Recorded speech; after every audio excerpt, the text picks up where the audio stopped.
తెలంగాణ రాష్ట్రంలో మొట్టమొదటిసారిగా రాష్ట్ర చరిత్రలో ఇంత ఎవరూ చేయలేనంత విధంగా మహిళా సంఘాలను బలోపేతం చేయాలని గౌరవ ముఖ్యమంత్రి గారు రేవంత్ రెడ్డి గారి ఆలోచనకు అనుగుణంగా ఇలా రాష్ట్ర ప్రభుత్వం వారికి అన్ని రకాలైనటువంటి ఆర్థిక స్వలంబన చేయాలనే ఆలోచనతో గౌరవ ముఖ్యమంత్రి గారు ఇవాళ వడ్డీ లేని రుణాలు కావచ్చు, అదేవిధంగా వాళ్ళ ఆర్థికంగా బలోపేతం కావడానికి పెట్రోల్ బంకులు కావచ్చు, ఆర్టీసీ బస్సులు కొనుగోలు ద్వారా వాళ్ళకి వచ్చే ఆదాయం కావచ్చు, ఇవన్నీ కూడా అదేవిధంగా హాస్టళ్లకు సంబంధించి బట్టలకు కుట్టేసేటువంటి కార్యక్రమాలు కావచ్చు, ఇవన్నీ కూడా సంఘాలకే ఒప్పచెప్పి మహిళా సంఘాలను మరి ఆడబిడ్డలను కోటీశ్వరులను చేయాలనే ముఖ్యమంత్రి గారి యొక్క ఆలోచనకు అనుగుణంగానే ఈ రాష్ట్ర ప్రభుత్వం ఈరోజు ముందుకెళ్తా ఉంది.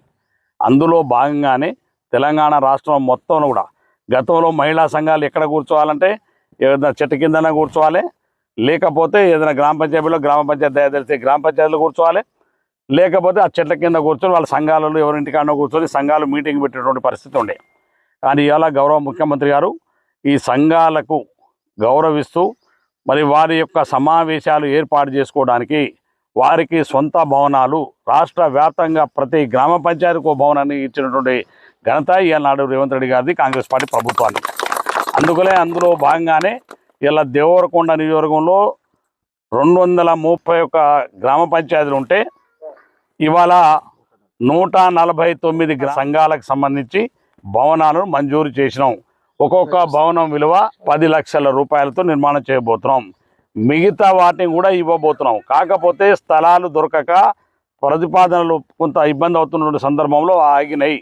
కాబట్టి ఈ మహిళా సంఘాలకు సంబంధించి ప్రతి గ్రామ పంచాయతీలో ఒక సంఘం 10 లక్షల రూపాయలతో వాళ్ళ భవన నిర్మాణం చేస్తున్నాం. అందులో భాగంగానే దేవరకొండ మండలం కట్టకొమ్మ తండలో ఈ యొక్క మహిళా సంఘాలకు సంబంధించి గ్రామ మహిళా సంఘాలకు సంబంధించినటువంటి భవనాన్ని శంకుస్థాపన చేసుకున్నాం.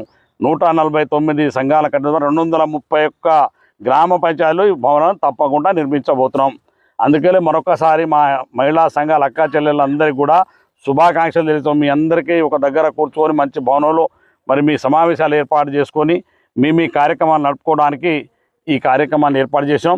ఈ కార్యక్రమంలో ఇవాళ మరి స్థానిక సర్పంచ్ గారు జ్యోతి పాండునాయ్ గారి యొక్క అధ్యక్షతన ఈ కార్యక్రమం జరిగింది. అందులో మా పిఆర్ గారు, అదేవిధంగా ఏపీఎం గారు, అలాగే సంఘ అధ్యక్షురాలు, అదేవిధంగా మా మండల పార్టీ నాయకులు అందరూ కూడా పాల్గొన్నారు. గ్రామానికి సంబంధించిన పెద్దలు, వార్డు మెంబర్లు, ఉప సర్పంచ్ గారు, మిగతా అందరూ కూడా పాల్గొన్నాం. ఇవాళ ఒక మంచి శుభకార్యంలో మహిళా సంఘాలకు ఇవాళ బలోపేతం నోటి ద్వారా అనడమే కాదు, మాట ఇవ్వడమే కాదు, దాని ఆచరణలో పెట్టిన గొప్ప ముఖ్యమంత్రి ఇవాళ రేవంత్ రెడ్డి గారని చెప్పి కూడా మరొకసారి సందర్భంగా పనిచేస్తూ మహిళా సంఘాలని ఈ ప్రభుత్వం మరింత బలోపేతం చేస్తాం. ఇప్పటి వరకు ప్రతి ఒక్కరి మహిళా సంఘాలు కాదు అందరికీ చీరలు ఇవ్వాలనేటువంటి పంపిణీ కార్యక్రమం మన ముఖ్యమంత్రి గారు బహిరంగ సభలో చెప్పినారు. మా ఏపీఎం గారికి దేవరకొండ మండలంలో ఇంకా చీర రానటువంటి అక్క చెల్లెలు ఈ సంఘంలో ఉండవలసిన పని లేదు. మొత్తం ఇంకెవరైనా మిగిలి ఉంటే ఎంక్వైరీ చేసి పెట్టుకొని నీకు రాగానే ఆ చీరలంతా కూడా పంపిణీ చేసే కార్యక్రమాన్ని కూడా పూర్తి చేస్తానని చెప్పి కూడా ఈ సందర్భంగా మనం చేస్తున్నాం. అందరికీ మరొకసారి మా సంఘ సభ్యులకు అందరికీ ప్రత్యేకమైనటువంటి శుభాకాంక్షలు తెలియజేస్తూ సెలవు.